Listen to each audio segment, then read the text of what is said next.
Hello students, good morning. आज कक्षा 9वीं की गणित विषय की वर्कशीट नंबर 42, 9 अक्टूबर 2020। आज का हमारा प्रकरण है एक लंबवृत्तीय बेलन का पृष्ठीय क्षेत्रफल।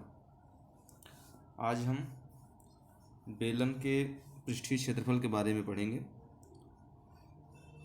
बच्चों, हम जानते हैं कि बेलन का एक वक्रपृष्ठ और दो वृत्ताकार सर्वांगसम फलक होते हैं। किसी भी बेलन में यहाँ पे देखना, एक उसका वक्रपृष्ठ होता है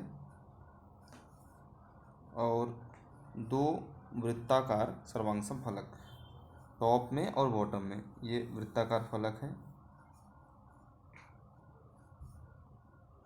ठीक है। और जो साइड में वो वक्रपृष्ठीय पार्ट होता है, वक्रपृष्ठ। ओके, तो किसी भी ठोस का पृष्ठीय क्षेत्रफल उसके सभी फलकों के क्षेत्रफल के योग के बराबर होता है। हम किसी भी ठोस का जब पृष्ठीय क्षेत्रफल की बात करते हैं या संपूर्ण पृष्ठीय क्षेत्रफल की बात करते हैं तो उसके सभी फलकों के क्षेत्रफलों का योग होता है। जैसे अगर हम घन घनाभ की बात करें तो उसमें जितने भी, जैसे घनाभ है, घनाभ में जितने 6 फलक होते हैं और 6 आयताकार फलक होते हैं, सभी 6 आयताकार फलकों के योगफल को उसका हम पृष्ठीय क्षेत्रफल बोलते हैं। और आज का हमारा टॉपिक जैसा कि बेलन पे आधारित है, तो बेलन में भी एक वक्र पृष्ठीय क्षेत्रफल और दो सर्वांगसम वृत्तों के क्षेत्रफल, इन सभी के योग से ही संपूर्ण पृष्ठीय क्षेत्रफल बनता है। तो आइए एक एक्टिविटी करते हैं और उसके पृष्ठीय क्षेत्रफल के बारे में समझते हैं। एक बेलनाकार डिब्बा लीजिए। अब कागज़ की एक आयताकार शीट लीजिए। बेटा, ये आपको खुद से कर लेना है। एक कोई सा बेलनाकार डिब्बा घर पे होगा, उसको लीजिए और एक कागज़ की अपना पेज फाड़ लीजिए, आयताकार शीट, कॉपी से एक पेज निकालिए और जिसकी चौड़ाई बेलन की ऊंचाई के बराबर हो। मतलब उसको इस तरीके से काट लीजिए पेज को, ये कि जो कागज़ की चौड़ाई है वो उसकी बेलन की ऊंचाई, मतलब जो आपने बेलनाकार डिब्बा लिया है उसकी ऊंचाई के बराबर हो। और यह डिब्बे के चारों ओर बस एक बार घूम जाए और उतना ही पेज की लंबाई उतनी होनी चाहिए कि आप डिब्बे को पूरी तरह से एक बार कवर कर सको, थोड़ा सा भी ज़्यादा नहीं होना चाहिए। ओके, ध्यान से देखिए शीट की लंबाई। अब ये देखना, जो आकृति दी गई है इसमें, ये हमारा बेलन पर लपेटा गया है शीट को, और शीट को फिर ऐसे फैला दिया गया, ठीक है। तो मतलब खोल दिया गया इसको कागज़ के टुकड़े को, उसमें कवर करने के बाद तो आप देख सकते हैं कि सीट की लंबाई वृत्त की आधार के परिधि के बराबर है। ये जो सीट की लंबाई L है, ये उसके बेलनाकार भाग के इस तरफ लगी हुई थी, यानी वृत्त के आधार की परिधि के बराबर है। और जो कि 2πr, वृत्त की परिधि क्या होती है, 2πr, और वृत्तीय आधार की त्रिज्या r। हम मान लेते हैं कि जो बेलन था, बेलन के आधार की त्रिज्या r थी, और तो परिधि 2πr हो गई। अतः बेलन का वक्र पृष्ठीय क्षेत्रफल, जो बेलन का वक्र पृष्ठीय क्षेत्रफल निकालेंगे तो जो उसमें कागज़ जो सीट लगाए थे वो आयताकार सीट के क्षेत्रफल के बराबर हो जाएगा। और आयताकार सीट का क्षेत्रफल होता है लंबाई गुणा में चौड़ाई, ठीक है। तो दिस इक्वल टू बेलन के आधार का परिमाप, बेलन के आधार का परिमाप ये इसकी लंबाई हो गई, और इंटू ऊंचाई। और बेलन के आधार का परिमाप कितना होता है, 2πr, 2πr इंटू एच। अतः बेलन का वक्र पृष्ठीय क्षेत्रफल बराबर 2πr/h, जहाँ r बेलन की त्रिज्या और h बेलन की ऊंचाई है। ओके, तो यहाँ से हमें बेलन का वक्र पृष्ठीय क्षेत्रफल निकल आया। वक्र पृष्ठीय क्षेत्रफल का फॉर्मूला मिला 2πr/h। इस सूत्र को बेटा बहुत अच्छे से याद करिएगा, और ये वक्र पृष्ठीय क्षेत्रफल निकालने और संपूर्ण पृष्ठीय क्षेत्रफल निकालने के लिए बहुत ही उपयोगी होगा। इसके बाद अब हम बेलन के कुल पृष्ठीय क्षेत्रफल की बात करते हैं। तो बेलन का कुल पृष्ठीय क्षेत्रफल निकालने के लिए हमें एक वक्र पृष्ठीय क्षेत्रफल और दोनों वृत्ताकार फलकों के क्षेत्रफल को जोड़ना होगा। आपने वो देखा कि जो बेलन था उसमें साइड में और बॉटम में दो वृत्ताकार फलक लगे हुए हैं, एक यहाँ पर एक वृत्ताकार फलक यहाँ है और एक वृत्ताकार फलक ये है, ठीक है। ये दो वृत्ताकार फलक लगे हुए हैं। तो बेलन का कुल पृष्ठीय क्षेत्रफल निकालने के लिए हमें वक्र पृष्ठीय क्षेत्रफल और दोनों वृत्ताकार फलकों के क्षेत्रफल को जोड़ना होगा।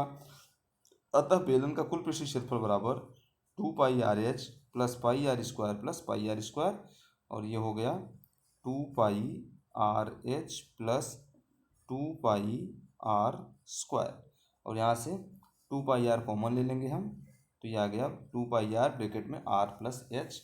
यह बेलन का कुल पृष्ठीय क्षेत्रफल ज्ञात हो गया।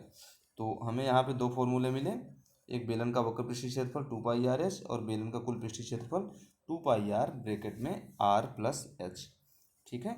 ये बहुत ही महत्वपूर्ण सूत्र हैं और इन सूत्रों के सहायता से ही हम इस बेलन के प्रश्नों को हल करेंगे और एनसीईआरटी में भी जो इससे रिलेटेड प्रश्न है, प्रश्नावली जो इससे रिलेटेड से संबंधित दी गई है उसके प्रश्नों को हल करेंगे। आइए अब कुछ एग्जाम्पल की सहायता से समझते हैं और इन सूत्रों पर आधारित इन उदाहरणों को हल करते हैं। एक बेलनाकार डिब्बे की ऊंचाई 15 सेंटीमीटर व त्रिज्या 7 सेंटीमीटर है। उस डिब्बे का कुल पृष्ठीय क्षेत्रफल ज्ञात कीजिए। तो बेटा बेलन की ऊंचाई है हमारी 15 सेंटीमीटर, यहाँ से h की वैल्यू 15 आ गई और त्रिज्या 7 सेंटीमीटर है तो r = 7 सेंटीमीटर। ओके, और क्वेश्चन हमसे क्या पूछा जा रहा है, कुल पृष्ठीय क्षेत्रफल। तो कुल पृष्ठीय क्षेत्रफल का फॉर्मूला होता है 2πr ब्रैकेट में r + h। ओके, तो यहाँ से 2 और पाई की वैल्यू होती है हमारी 22/7 × 7 और रेडियस है 7, r की वैल्यू 7 और h की वैल्यू 15। ओके, इसको सॉल्व करेंगे 2 × 22/7 × 7 × 22 और ये आ गया 968 सेंटीमीटर स्क्वायर। ठीक है, बिल्कुल हम सूत्र में रख देंगे और बड़ा इजीली ये क्वेश्चन हल हो जा रहा है। दूसरा एग्जाम्पल देखते हैं। 14 सेंटीमीटर ऊंचाई वाले एक लंबवृत्तीय बेलन का वक्र पृष्ठीय क्षेत्रफल 88 सेंटीमीटर स्क्वायर है और बेलन के आधार का व्यास ज्ञात कीजिए। देखिए क्वेश्चन है इसी फॉर्मूले पर आधारित लेकिन थोड़ा सा अलग है। यहाँ पर हमें पृष्ठीय क्षेत्रफल दिया है, वक्र पृष्ठीय क्षेत्रफल, और ऊंचाई दिया है, व्यास पूछ रहा है। तो हम त्रिज्या को r मान लेते हैं, माना त्रिज्या = r, ऊंचाई 14 सेंटीमीटर दिया हुआ है और बेलन का वक्र पृष्ठीय क्षेत्रफल 2πrh। ओके, तो अब फॉर्मूले में रखते हैं इसको हम 2πr × h। r हमें नहीं पता है, फाइंड करना है, और h 14, ये = आ गया 88। ठीक है, वक्र पृष्ठीय क्षेत्रफल के फॉर्मूले में वैल्यूज को हम पुट करते हैं तो 2πrh = 88 और यहाँ से r की वैल्यू निकालनी है तो r 7 है, डिवाइड इधर मल्टीप्लाई हो गया 88 × 7 डिवाइड में 2 × 22 × 14। ठीक है, और इसको सॉल्व करेंगे तो r की वैल्यू आ गई हमारी 1 सेंटीमीटर और बेलन का व्यास आ गया 2 × 1, चूँकि व्यास बराबर होता है 2 गुना में त्रिज्या। ठीक है, d = होता है 2 × r, व्यास बराबर 2 गुना में त्रिज्या, तो 2 × 1 दैट इज़ 2 सेंटीमीटर। ठीक है बेटा, ये जो क्वेश्चन इस वर्कशीट में आप हल कर रहे हैं ये एक्चुअल में एनसीईआरटी के प्रश्नावली में भी दिए गए हैं, तो आप लोग वहाँ से भी उनको हल करिएगा। ठीक है, यहाँ पर आपको 3 4 5 क्वेश्चन सॉल्व करने को मिल रहे हैं, वहाँ पे लगभग 8 क्वेश्चन इस प्रश्नावली में दिए गए हैं, तो उसको ज़रूर हल करिए। द थर्ड क्वेश्चन इज, एक वृत्ताकार कुएं का आंतरिक व्यास 3.5 मीटर है और यह 10 मीटर गहरा है। ज्ञात कीजिए आंतरिक वक्र पृष्ठीय क्षेत्रफल और 40 रुपये प्रति वर्ग मीटर की दर से इसके वक्र पृष्ठ पर प्लास्टर कराने का व्यय। और ठीक है, तो पहले प्रश्न को समझते हैं। एक वृत्ताकार कुएं का आंतरिक व्यास मतलब 2r = है 3.5 मीटर। ठीक है, यहाँ से r निकालेंगे हम 3.5 डिवाइड में 2। ओके, या 7/4, इसको हमने यही रखना है, 7/4 ही रखना है। ओके, यहाँ देखिएगा r की वैल्यू आ गई 7/4। ठीक है, और h है 10 मीटर। और क्या पूछ रहा है क्वेश्चन में, आंतरिक वक्र पृष्ठीय क्षेत्रफल। तो ऑब्वियस है, आंतरिक वक्र पृष्ठीय क्षेत्रफल फॉर्मूला 2πRH, और ये वैल्यूज पुट करेंगे 2 इंटू 22/7 इंटू 7/4 इंटू 10, और ये सॉल्व करने पर आ रहा है 110 मीटर स्क्वायर। ठीक है, ये कुएं का हमारा आंतरिक वक्र पृष्ठीय क्षेत्रफल निकल आया। और क्वेश्चन का सेकंड पार्ट है कि 40 प्रति वर्ग मीटर की दर से इस वक्र पृष्ठ पर प्लास्टर कराने का व्यय। तो 1 वर्ग मीटर का व्यय है 40 रुपये, और हमारा कुल वर्ग मीटर है 110। ठीक है, तो टोटल खर्च हमारा हो जाएगा 110 गुना में 40, 110 गुना में 40, और ये हो गया 4400 रुपये। यानी इसको प्लास्टर कराने का व्यय हमारा आ जाएगा 4400 रुपये। ठीक है बेटा। अब कुछ प्रैक्टिस के क्वेश्चन दिए गए हैं, अभ्यास प्रश्न, उसको करते हैं। पहला क्वेश्चन है, एक लंबवृत्तीय बेलन का वक्र पृष्ठीय क्षेत्रफल 4.4 मीटर स्क्वायर है।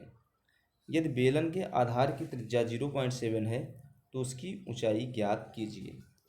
अब बेटा क्वेश्चन से जो जो गिवन पॉइंट्स हैं उसको नोट करेंगे, जैसे उसको फॉर्मुलाइज करेंगे।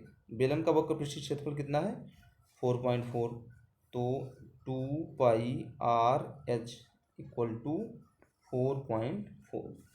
ठीक है, और सेकंड क्या दिया है, बेलन के आधार की त्रिज्या, तो R इक्वल टू है 0.7। ठीक है, अब R की वैल्यू इसमें पुट कर देंगे, तो 2 इंटू 22/7 इंटू 0.7। ठीक है, 0.7 को हम 7/10 लिख दें, हमारे लिए आसान हो जाएगा थोड़ा सा। ओके, 0.7 के प्लेस पे 7/10 डाल दिया हमने। 7/10 इंटू एच हमें फाइंड करना है, और दिस इक्वल टू 4.4। ठीक है, तो अब ये 7 से हमारा 7 कैंसिल हो जाएगा, और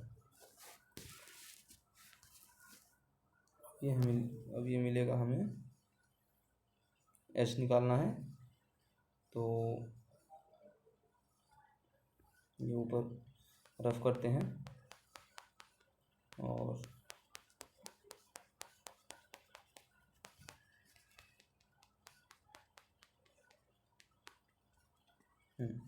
देखिएगा इसमें एच निकालने के लिए अब एच इक्वल टू, ये जो डिवाइड में मल्टीप्लाई में हो जाएगा, यानी 4.4 इंटू 10।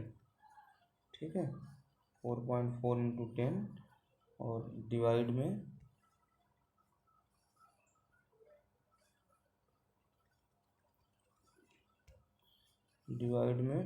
2 इंटू 22। ठीक, और ये हो जाएगा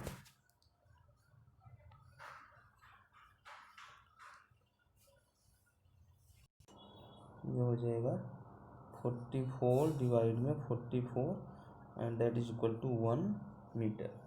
ओके, तो यहाँ से बेलन की ऊंचाई आ गई 1 मीटर। ठीक है, तो बिल्कुल आसान है, और केवल सूत्र में रख करके और हल कर लेना है। ठीक है, आइए दूसरा क्वेश्चन देखते हैं। किसी बेलनाकार स्तंभ का व्यास 50 सेंटीमीटर है और इसकी ऊंचाई 3.5 मीटर है। 12.5 प्रति मीटर स्क्वायर की दर से इस स्तंभ के वक्र पृष्ठ का पेंट कराने का व्यय ज्ञात कीजिए। तो बेटा फिर से क्वेश्चन में देखना, आपसे पूछा जा रहा है कि बेलनाकार स्तंभ का व्यास यानी 2R बराबर 50 सेंटीमीटर, तो यहाँ से मिल जाएगा आपको R इक्वल टू 25 सेंटीमीटर। ठीक है, और ऊंचाई 3.5 मीटर है, और ये जो 25 सेंटीमीटर है, इसको आप मीटर में कन्वर्ट कर लो, तो ये हो जाएगा 25/100, यानी 1/4 मीटर। ठीक है, आप जब भी प्रश्नों को हल करिए तो यूनिट का ज़रूर ध्यान दीजिए, सारी यूनिट्स, सारी इकाइयाँ सेम होनी चाहिए। जैसे यहाँ पर देखिएगा कि व्यास तो सेंटीमीटर में दिया है, ऊंचाई को मीटर में दिया है, तो सारी यूनिट सेम होनी चाहिए। तो हमने यहाँ पर रेडियस को बदल दिया मीटर में, तो ये 1/4 मीटर आ गया। अब नेक्स्ट, हाइट 3.5 है, तो h इक्वल टू 3.5 मीटर। और आपसे पूछा जा रहा है कि 12.50 प्रति मीटर स्क्वायर की दर से इस स्तंभ के वक्रपृष्ठ पर पेंटिंग आपको वक्रपृष्ठ पर करानी है, तो सबसे पहले वक्रपृष्ठीय क्षेत्रफल निकालेंगे। ठीक है, कर्व्ड सरफेस एरिया होता है शॉर्ट में, और इसका फॉर्मूला 2πr/h। ओके, वैल्यू इसको पुट करेंगे, 2 × 22/7 R है हमारे पास 1/4 और h है 3.5। ठीक है, तो इसको सॉल्व करेंगे, ये 2 से 2 टाइम्स और 2 से ये 11। ओके, और ये 7 से कैंसिल होगा तो 0.5, और ये पूरा सॉल्व करने पर आ गया 5.5। ठीक, 5.5 मीटर स्क्वायर। ओके, तो बेलनाकार स्तंभ का जो वक्रपृष्ठीय क्षेत्रफल आया वो 5.5 मीटर स्क्वायर। और आपसे आगे पूछा जा रहा है कि इसको 12.50 प्रति मीटर स्क्वायर की दर से पेंट कराने का व्यय क्या होगा। तो अब पेंट कराने के लिए 1 मीटर स्क्वायर का खर्च कितना है 12.5, तो हमारी सरफेस एरिया 5.5 आई है, इसमें मल्टीप्लाई कर देंगे, तो अभी आ जाएगा हमारा पेंट कराने का व्यय। ओके, तो व्यय बराबर हो जाएगा 12.5 × 5.5। ठीक है, अब इसको आप मल्टीप्लाई कराइएगा, 12.5 × 5.5,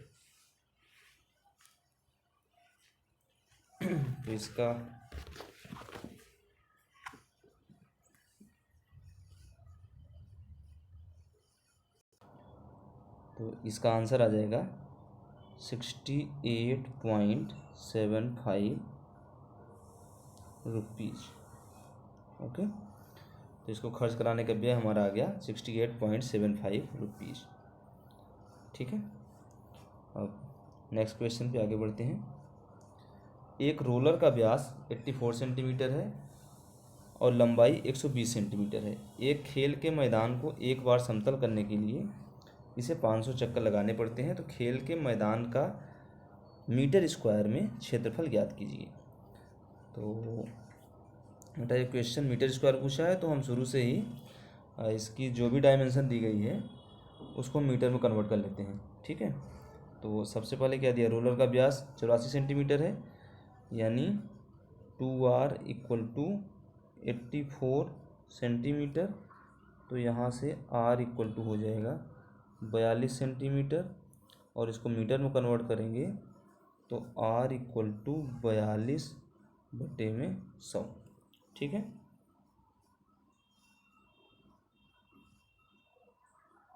r = आ गया हमारा 42/100। ऐसे ही h = हमारा हो जाएगा 120/100। ठीक, अब ये खेल के मैदान को एक बार समतल करने के लिए इसे 500 चक्कर लगाने पड़ते हैं। तो बेटा ये बात समझ लो कि जो रोलर है जब किसी मैदान को समतल कर रहा होता है तो उसका वक्रपृष्ठीय भाग मैदान पे रोल करता है। ठीक है, जब कोई भी बेलन मूव करता है तो उसका वक्रपृष्ठीय भाग ही मूव करता है, वक्रपृष्ठीय भाग से ही वो खेत को रोल कर रहा होता है या मैदान को रोल कर रहा होता है। ठीक है, तो यानी उसे 500 चक्कर लगाने पड़ते हैं, तो एक चक्कर में जो चली गई डिस्टेंस है वो उसका वक्रपृष्ठीय क्षेत्रफल होगा। ठीक है, तो यहाँ पे हम इस क्वेश्चन में फिर से वक्रपृष्ठीय क्षेत्रफल निकालेंगे। CSA ये हो जाएगा 2 × पाई 22/7 × R हो गया हमारा 42/100 और इंटू H ये हो जाएगा 120/100। ठीक है, और ये तो एक चक्कर के लिए हो गया। अब हमें 500 चक्कर लगाने हैं, तो हम यहीं पे 500 से मल्टीप्लाई कर दें।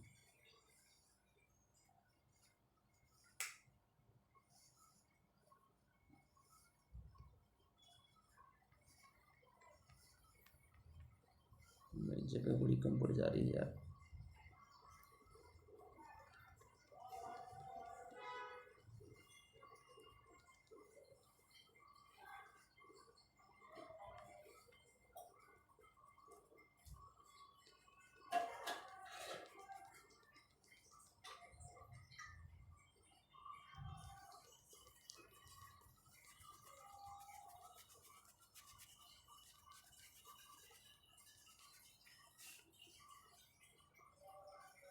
तो ये जो CSA आया है वो एक चक्कर का है और हमें 500 चक्कर के लिए निकालना है। तो इसी में हम 500 से मल्टीप्लाई भी कर लेते हैं।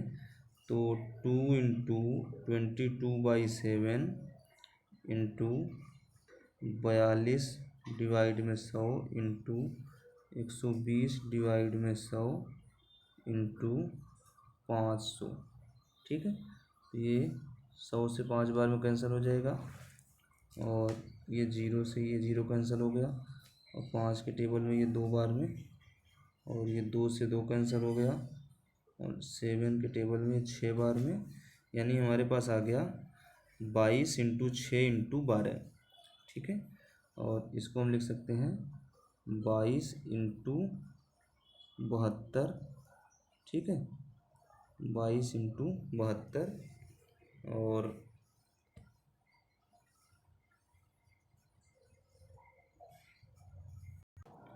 22 इंटू 72 डेट इज मल्टीप्लाई करेंगे जब इसको हम, तो आ गया 1584 मीटर स्क्वायर। ठीक है, 1584 मीटर स्क्वायर। ओके, तो ये आ गया हमारे मैदान का क्षेत्रफल, क्योंकि 500 चक्कर लगाने पड़े थे उसको। तो मैदान का हमारा जो क्षेत्रफल निकल के आया वो 1584 वर्ग मीटर या मीटर स्क्वायर। ठीक है, तो ये वर्कशीट हमारी यहाँ पे पूरी हुई। बेटा इसमें आप जो भी प्रश्न देखेंगे सबसे पहले उनको हम फॉर्मुलाइज करेंगे, यानी radius equal to height equal to और वक्रपृष्ठ क्षेत्रफल दिखाया तो 2πr/h इक्वल टू, और फिर वहाँ से जो हमारा एक अननोन क्वांटिटी होगी उसको हम सॉल्व कर लेंगे। तो एक आसान सा चैप्टर है और ये एक बहुत महत्वपूर्ण चैप्टर भी है, बहुत महत्वपूर्ण टॉपिक है। इससे रिलेटेड प्रश्न काफ़ी निश्चित रूप से आया करते हैं और स्कोरिंग होते हैं इसके प्रश्न 4 मार्कर में ज़्यादा चांसेस होते हैं आने के। ठीक है, तो इस टॉपिक को बहुत अच्छे से करिएगा। ओके, थैंक यू, मिलते हैं नेक्स्ट वर्कशीट में।